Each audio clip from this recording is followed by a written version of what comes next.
Well, I don't know if Toledo's winning with class and dignity like Ohio State's supposed to be, but man, by the looks of those two scores, they're winning big, Kyle.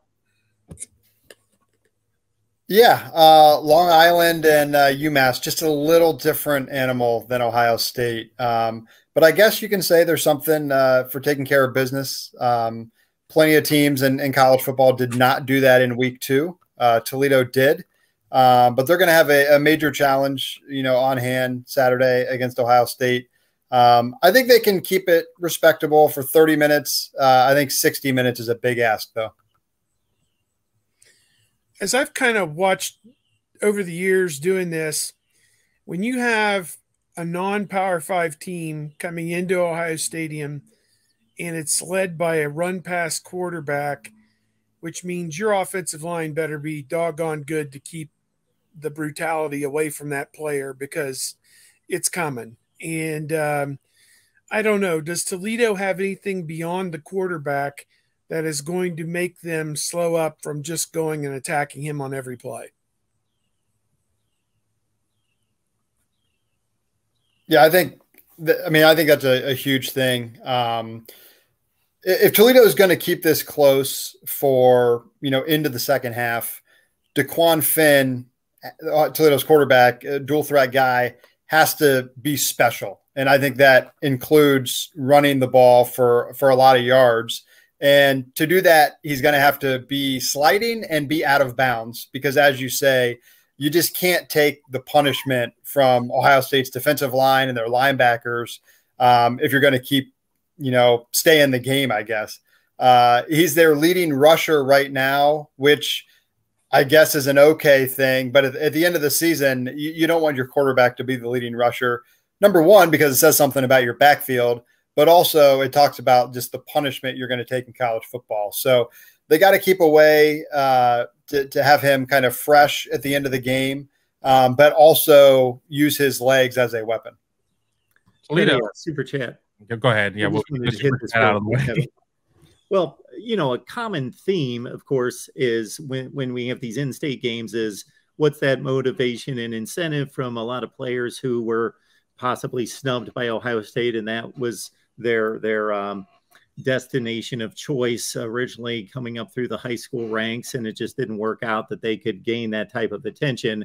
And our guy Ryan Dawes says, even though he left on much better terms, does Dallas Gantt get revenge on Ohio State?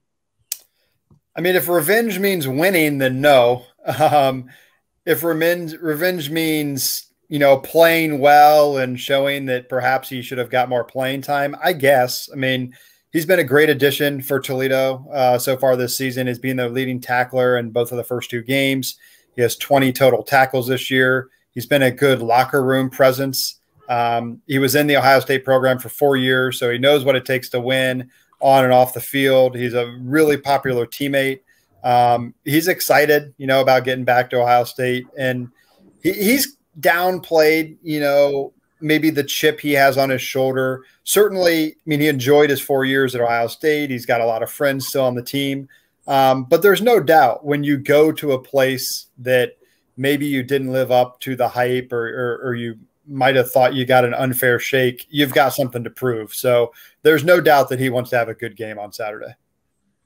You go back through the years, and I have the benefit. I talked to Kyle for my Big Meat kickoff earlier this morning, so we've already kind of gone through some things. But Toledo has played giant killer before. I mean, has wins against Arkansas, Iowa State, Penn State, Michigan.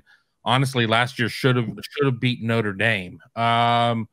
Why is it that Toledo's able to do those types of things through the years? And I guess maybe why do you not think that Toledo really has that shot this year?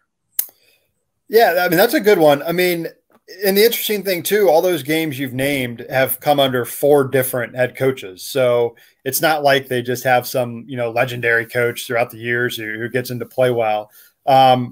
Toledo, annually for, 30, 40 years is typically the most or one of the most talented teams in the MAC. So I think that's part of it right there. They're not Akron. They're not, I don't know, Kent State, I guess, has become better. But I mean, when those guys play the big schools, it's a blowout from the get-go. It's not that way against Toledo. I mean, this is a program that developed Kareem Hunt, Deontay Johnson. They had 2 draft picks last year. They're going to have multiple draft picks next spring. So they have some talent, especially on defense, which I think can give Ohio State a little bit of problems. Like I said, maybe for 30 minutes. But they're going to be up for this game. They've got really solid coaching on both sides of the ball. And when you have the combination of fringe, Big Ten type talent and coaching and motivation, you can hang in there for a little while.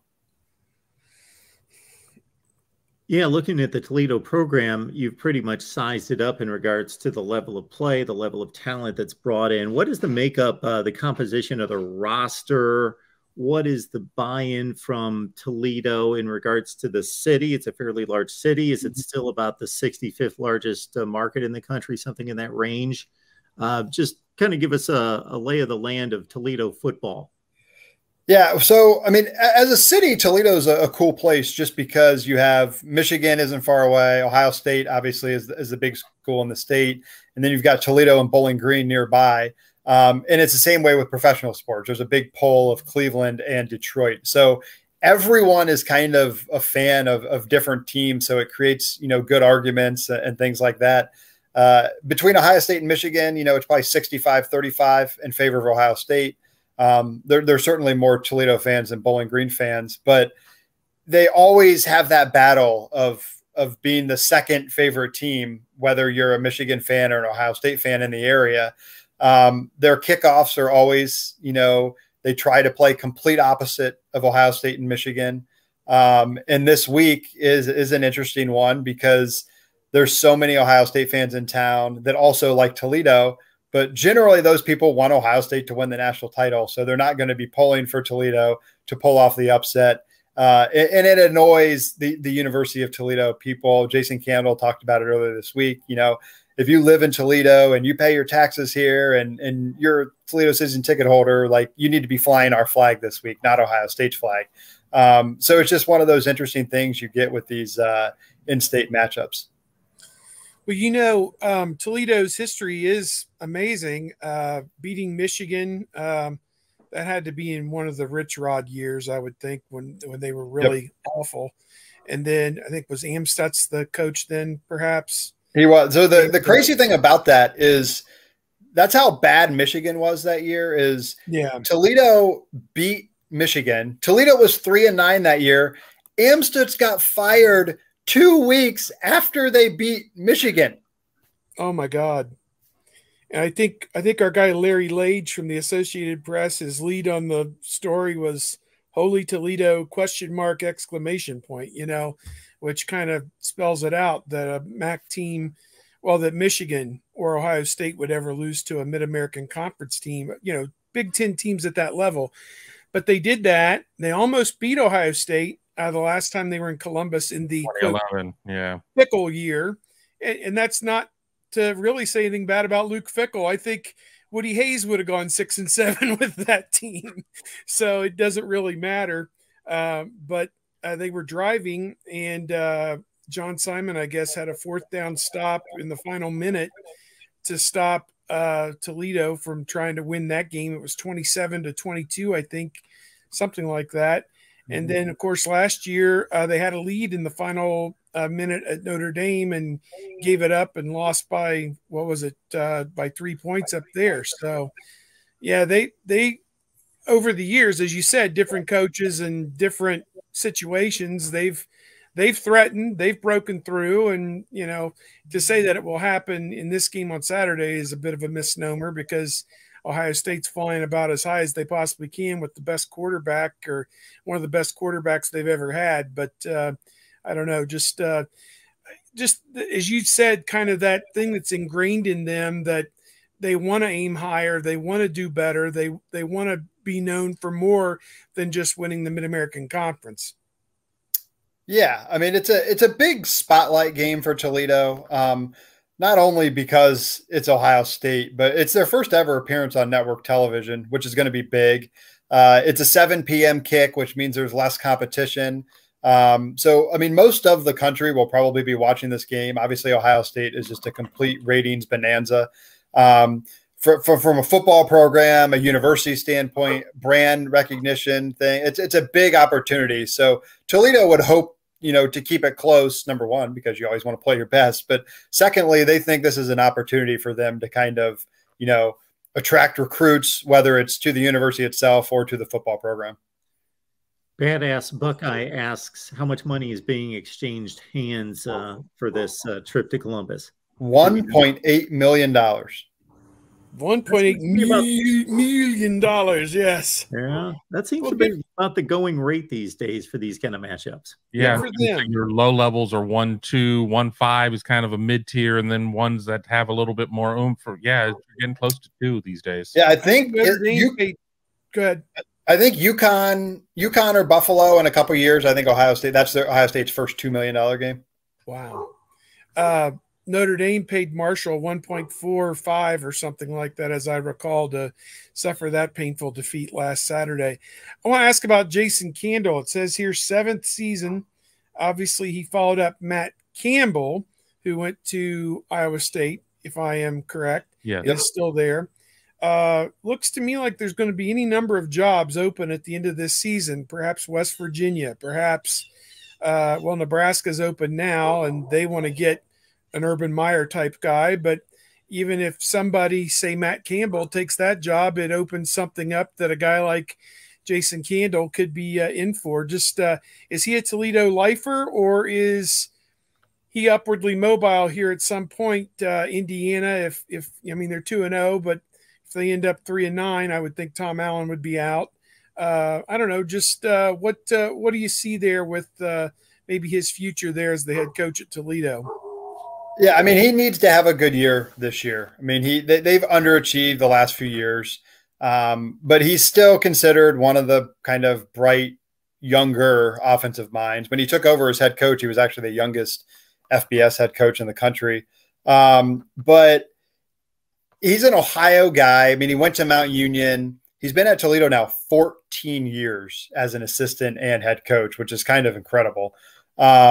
He could have had the UCF job back in, I think it was 2017 when Josh Heupel ended up getting it. I mean, eventually you got to leave the MAC. I mean, he has paid $1.2 million a year, which is pretty good money if you can make it. But certainly he's got ambitions. I think it would be interesting. I mean, if Matt Campbell leaves for Nebraska, which has been kind of a rumor, would Iowa State go the Toledo route again? It obviously worked well for him last time. But he eventually, I think, will no doubt have his decisions to make. I mean, he already had one in the offseason. I mean, he turned down Miami to be the offensive coordinator for Mario Cristobal. He was going to make about 1.5, 1.6 million there. Decided, hey, there's only 130 of these jobs in the country. I've got a pretty good one. I've got a good team coming back, and kind of bet on himself. And we'll see how it works out. But he definitely could have his options at the end of the year. Hey, Kyle, with all this expansion and realignment business, Texas, Oklahoma last year, USC, UCLA, and then all the speculation about what could happen and impact. And then you have the likes of the upper echelon of the group of 5, the Cincinnatis and Houstons that have already found their spot. And then you've got the Boise States and the Fresno States and the San Diego States that hope to find their spot. Then you've got a Toledo that's kind of in that mid-range of group of 5s, and the MAC as a whole. Or is the thought just, we'll watch the circus and watch the dust settle and we'll probably be just in the same spot? Or is this the thought that it's really going to impact the MAC in a school like Toledo? Great question. I actually wrote a big story about this over the summer. Toledo has ambitions to be in like the AAC if it were to expand. I don't know how realistic it is. I mean, they've got a solid football and basketball program. They're located in Ohio. It's in a city. So there are things, in their favor. One thing that I do think could change realignment, especially at the group of 5 level, is the 12-team expanded playoff. I mean, there might not be as much, eagerness or whatever to change if, you know, if you go 11-1 at Toledo or 12-0 at Toledo, you'd probably be the highest ranked, one of the 6 highest ranked champions, and you'd be in the playoff.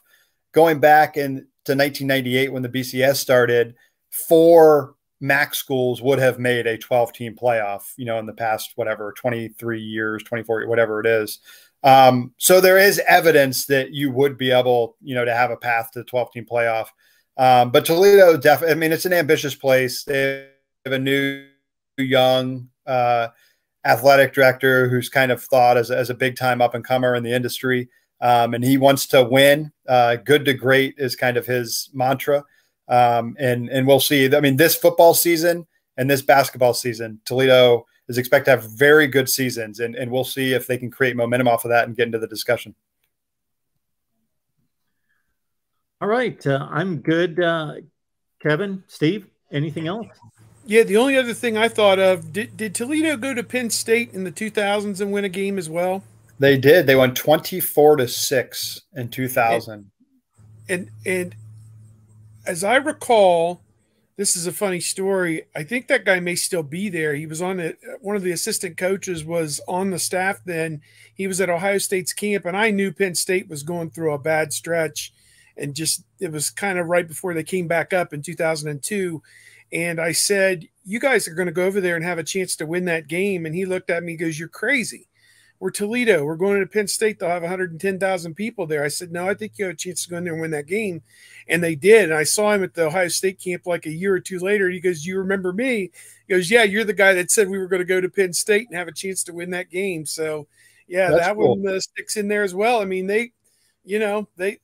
it's got to be the right situation, though. You got to catch Penn State or Michigan when they are down, or like they almost did with the Fickle year, have half the team suspended, or the only players that mattered were suspended other than Braxton Miller. So, and Braxton Miller didn't play in that game. He didn't even play. Yeah, it was a Bowser Yeah. mouse. Yeah.